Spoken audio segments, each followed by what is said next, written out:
নমস্কাৰ বন্ধুসকল, আজি মই যিটো বিষয়ত অৱগত হ'ম সেইটো হ'ল যে আপোনালোকে কেনেকৈ ডুপ্লিকেট স্লিপৰ পৰা যেনে এইটো স্লিপৰ পৰা কেনেদৰে আপোনালোকৰ যিটো আগতীয়াকৈ আধাৰ বনাই ৰাখিছিল সেইটো আধাৰ কেনেকৈ ওলাব।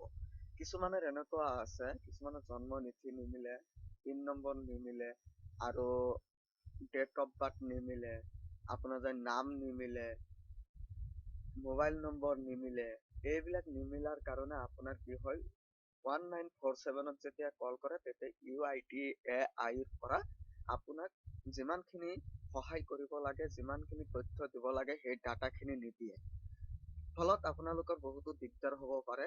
সেইকাৰণে আজি এই ভিডিঅ'টো যুগুত কৰা হৈছে। প্লিজ ভিডিঅ'টো এণ্ডলৈকে চাই থাকিব, বহুতো মজা আহিব এই ভিডিঅ'টোৰ জৰিয়তে।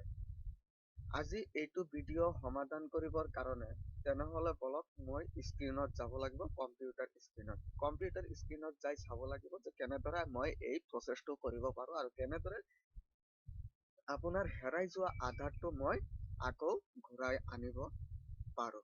তেনেহ'লে বলক ভিডিঅ'টো আৰম্ভ কৰোঁ।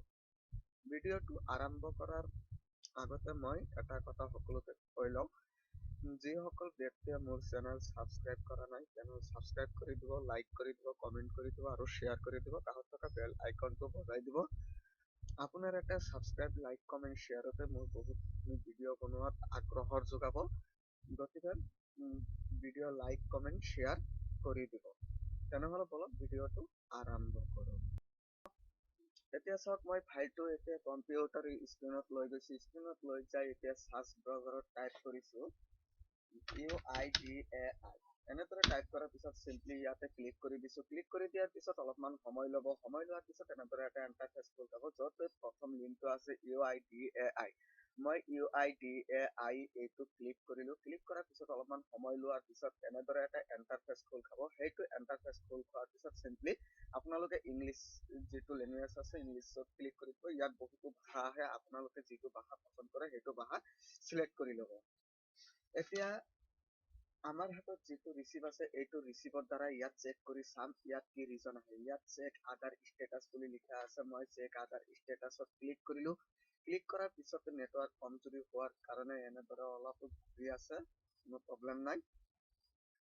এতিয়া চাওক পেজটো খুলি গ'ল। পেজটো খুলি যোৱাৰ পিছত এনেদৰে ইণ্টাৰফেচ আহিল। ইয়াত চাওক ডাউনলোড আধাৰ ৱাটাৰ PVC কাৰ্ড, আপুনি আধাৰ যদি PVC কাৰ্ড অৰ্ডাৰ কৰে ইয়াত চেক কৰিব পাৰিব।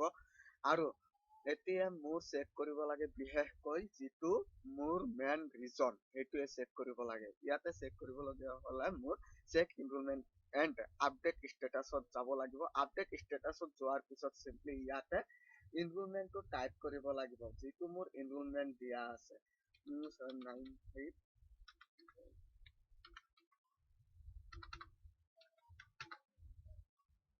এতিয়া মই ইনৰোলমেণ্টৰ 14টা অংক যিটো সেইটো বহাই দিলোঁ। এতিয়া কোনো অব্লিক বহাব নালাগে, একোৱে বহাব নালাগে। আৰু এতিয়া কি বহাব লাগে, date and time. Date and time বহাবলগীয়া যেনেহ'লে ইয়াৰটো আগত বহাব লাগে। যেনিবা আপুনি 2022ত আধাৰ বনাইছে, 2023ত আধাৰ বনাব, বা 2021ত আধাৰ বনাইছে, তেনেহ'লে 2000 ইয়াৰ যিটো আছে সেইটো আগত বহাব, তাৰপিছত মান্থ বহাব, তাৰপিছত ডে বহাব।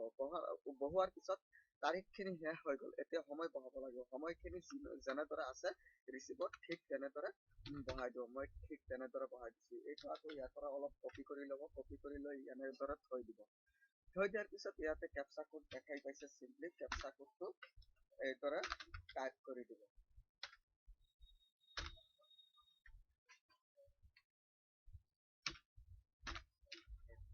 এইদৰে টাইপ কৰি দিয়াৰ পিছত চিম্পলি ইয়াতে সাবমিট বাটন আছে, সাবমিট বাটনত ক্লিক কৰি দিব। সাবমিট বাটন ক্লিক কৰি দিয়াৰ পিছত কেপচা ভুল দেখাইছে, মই কেপচা আকৌ সাৰ্চ কৰিম ARXB।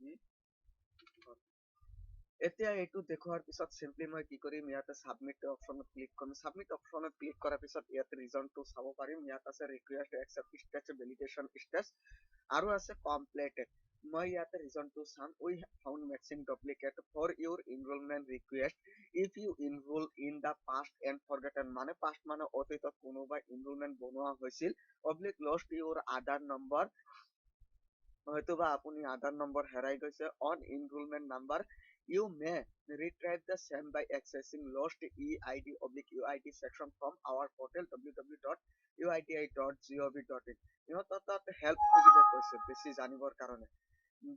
মই ইমান হেল্প নোখোজো, ডাইৰেক্টলি মই মোৰ যিটো পাৰ্চনেল আইডি আছে সেই পাৰ্চনেল আইডিৰ পৰা কেনেদৰে আধাৰটো ডাউনলোড কৰিব পাৰে সেইটো মই দেখুৱাম। বলক তেনেহলে সেইটো মই দেখুৱাও।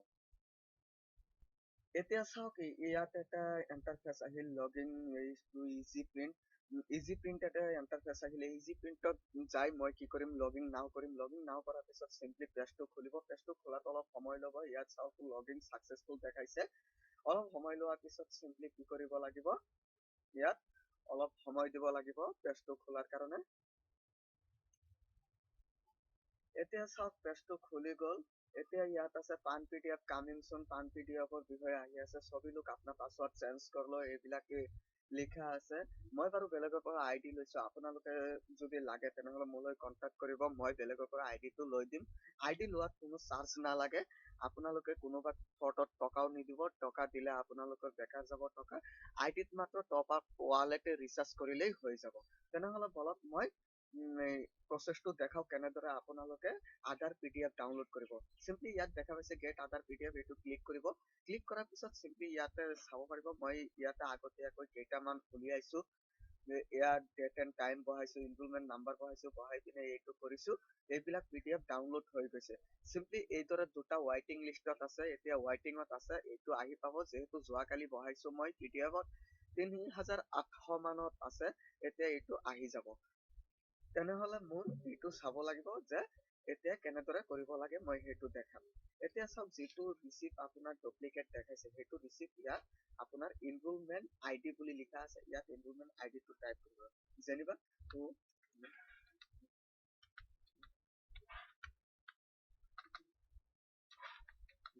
চাওক ইয়াত মই চিম্পলি ইনৰোলমেণ্ট আইডি নাম্বাৰটো বহাই দিছো। বহাই দিয়াৰ পিছত ইয়াতে কি কৰিম, ডেট এণ্ড টাইমটো শুদ্ধকৈ বহাই দিম। যিটো আছে সেইটোৱে বহাই দিব লাগিব। ইয়াত দিয়াৰ পিছত ইয়াতে চিম্পলি কি কৰিম, এইটো বহাই দিলো। টাইমটো বহাই দিলো। ইয়াত ডেট, ইয়াত টাইম।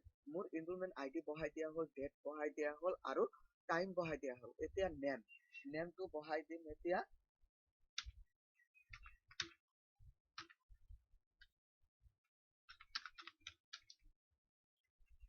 নেমটো বহাই দিলো। বহাই দিয়াৰ পিছত চিম্পলি মই কি কৰিম, ইয়াতে সাবমিট বাটনত ক্লিক কৰি দিম। সাবমিট বাটনত ক্লিক কৰি দিয়াৰ পিছত আপোনাৰ ইয়াত এটা ৰিজন দেখা পাব।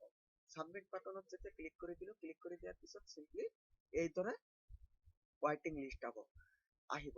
এই ৱাইটিং লিষ্টটো অহাৰ পিছত আপোনালোকৰ 12 পৰা 24 ঘণ্টা, 24 ঘণ্টাৰ পৰা 48 ঘণ্টা, 48 ঘণ্টাৰ পৰা 72 ঘণ্টা, মুঠৰ পৰা 72 ঘণ্টাৰ ভিতৰত আপোনাৰ এই পিডিএফটো জেনেৰেট হৈ এইদৰে ডাউনলোড অপশ্যন বুলি লিখা থাকিব। তেতিয়া আপুনি তাৰ পৰা ডাউনলোড কৰি আপুনি আপোনাৰ গ্ৰাহকক সেই পিডিএফটো দিব পাৰে। আই হোপ এই ভিডিঅ'টো আপোনালোকৰ বহুত পছন্দ হৈছে। যদি পছন্দ হৈছে এই ভিডিঅ'টো সাবস্ক্ৰাইব কৰিব, লাইক কৰিব, কমেন্ট কৰিব আৰু শ্বেয়াৰ কৰিবলৈ নাপাহৰিব। আৰু কাষত থকা বেল আইকনটি বজাই দি আমাৰ লগত থাকিব বুলি মই উদাৰতা বিশ্বাস ৰাখিলো। ধন্যবাদ।